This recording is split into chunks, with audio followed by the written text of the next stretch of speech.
Akụkụ ụwa niile ahụla nzọpụta nke Chineke anyị. Abụ ọma isi nke 98 amaokwu nke 3. Ụmụnne Kristi, ọ bụ abụ ọma maka ekeresimesi. When I say niile, Happy Christmas. I hope that the joy of this Christmas is resonating in your life and in your family. Join me in this Igbo psalm.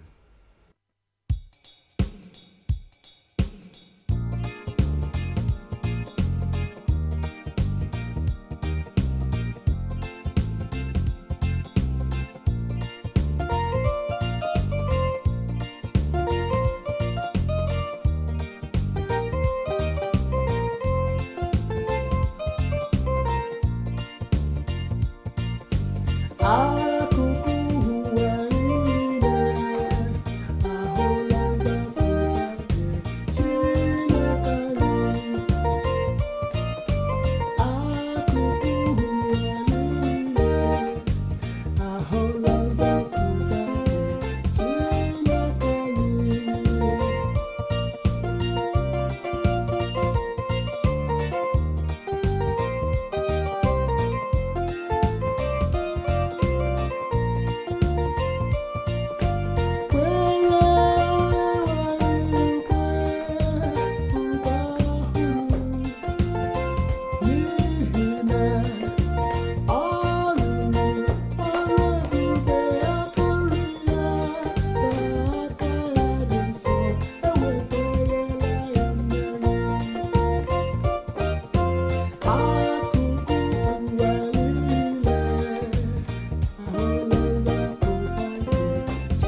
Chineke